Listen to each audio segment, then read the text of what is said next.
It's Triple. How's everybody doing?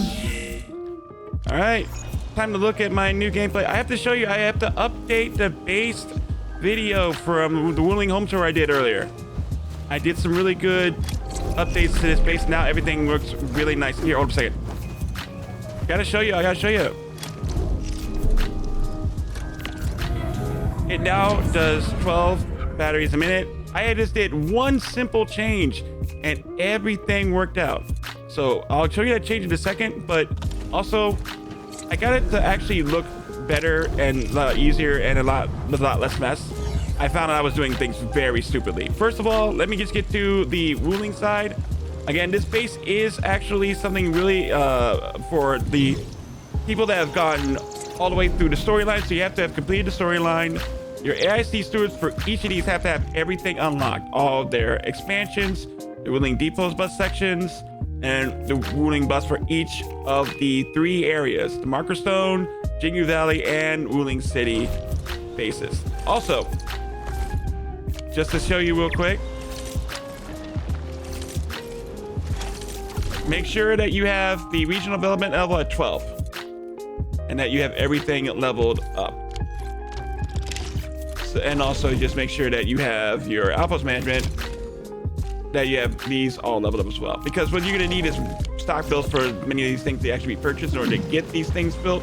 So it's just leveling up your bases, then leveling up your ASC stewards, and everything else goes into place. You all know the drill. All right.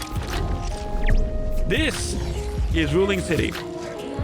As always, the blueprints are dependent upon having all the items unlocked, not necessarily the weapon stuff, but all the other items unlocked in the Wuling ISC plan.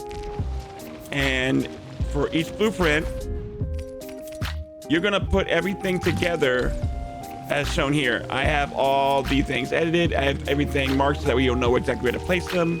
So it's all there and set up. Some of these parts are actually modular though. The Originium is just like this. It looks just like this. It's part of it, but it's a lot easier for you to understand. So that way you just put it together. If you need to move some things around, you can. That's the whole point of my base anyway, to make sure it's all simple, clean, and modular. That way I can understand how to do things with my OCD and ADHD brain. I got a ton of carbon. Each one of these stacks is one piece, and I just put 3 of them out for you. So that is this blueprint right over here. So I just stack it up like this here, and then I flip it for right here. So it's literally as simple as you can go. Real simple. Then you have the Cuprium builds here. If you're doing the Cuprium, note that they have 2 sides and you have to do it twice, but the first one is like this. And after you do this one, the Wu main grind one, there will be a piece here that actually is going to be connecting at this point right here. You're going to need to put down a converger for the items to combine. So that way they go into the protocol stash. Just letting you know that, it's really easy. Then you have all of your Sandleaf. I know I mispronounced it in the actual blueprints. Is Sandmeat, it's Sandleaf, but I have them all right here. Let's go to Jingu Valley. I can show you where I build a lot of my other stuff for you. Jingu Valley has an interesting addition that I made because I was using fluid supply units in Marker Stone. I decided to use a couple more here. I'll show you exactly what I mean. If you go this way,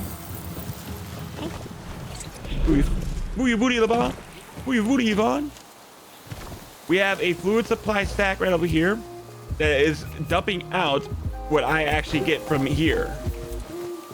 The water. Ah, damn, I got stuck.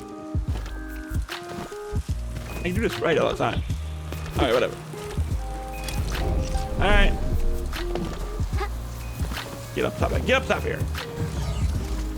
So the fluid supply unit actually takes out what I put in here, the manifold. And this is an area where I've added my gear pieces here, so I can actually build the Hetonite gears and the Cuprium gears. But also, It is a extra crucible sport for adding more zircon to the mix using the purification unit. So basically what I dump out of here with the inert effluent from the expanded crucible, which is right here, I actually put it into a inlet and outlet back out here and let it recombine for more pure effluent and back into another reactor crucible to get more of the zircon. That is going to be the trick that I have used in order to get the maximum amount of Wuling batteries right here, just to show you. Now they run free and clear, but it's not the only one. This area has all of your special pieces. And again, I put in the blueprint, the one that includes the port to create the bumper-rich fertilizer. So that way you can put your fertile mug doo-doo in there and get everything out. You'll see, if you refer to the old video, you just show you I'm just turning off the carbon and the water here. And then just inputting as much of the Xiranite liquid that I want. And then that same amount of bumper rich and this portion right over here, the same amount of fertile muck. So put fertile muck in there, you'll get bumper rich. There you go. All right, now that's a good thing about having these actual base setups. I'm actually setting it up for if I have any future gameplay that might eventually come up, so I'm not trying to get it like put out to pasture anytime soon. Now we head on over to Marker Stone. This is where I made a real key change. When the last video, I actually had a Forge the Sky sending in Xircon to this expanded crucible. But in this area, I made a looping belt because I wasn't sure how to get it to flow properly because I thought I was dealing with a lot of clogs. But instead, I decided that clog had something more to do with the fact that I wasn't using the expanded crucible properly. So I decided I was going to actually put in some barium powder to add another place to make more zircon. Because now I can understand you could put multiple things in, you're going to only get one solid out. Multiple solids can go in. That blew my mind. Once I realized that, it was off to the races. And so now I'm able to put everything into the purification unit and then get more inner zircon. More zircon comes out, put that right back in, and then you just go ahead and have fun with it. Get into this Forge the Sky so you can actually build more heavy Xircon if you want to. And there you go. And so that helps me get the right amount of battery power. Now this right over here, I changed it when it was coming to making the cuprium solution and also into the Hetonite solution. I actually had a problem where I was putting 2 extra reactor crucibles in this bottom part. I removed them, put the cuprium into the expanded crucible, and did this correctly. So apologies for me having a brain fart, but this is now the situation. In this area, you'll get the blueprint for what I've created, and it'll have an extra reactor crucible to make the liquid heavy Xircon, just so that way you'll have it if you need it. All right. And then these are the medical parts. I've added the separating bottles to this area, so it's a one-stop shop, so you don't have to worry about handling extra pieces just in case future gameplay requires you to switch the bottles around. That's a one-step maneuver. It's really easy. But there you go. Yeah, that's it. That's all 3 of my bases. Again, you'll have the inputs for the water. Make sure that your parts are level. Don't have everything looking all weird. These are the fluid supply units for the extra precipitation acid that I cannot handle. The looping is great, but I'd rather not. There's a lot of problems with just having things held in the system for too long. I could loop it here, but yeah, I'm having fun playing with items. So there you go.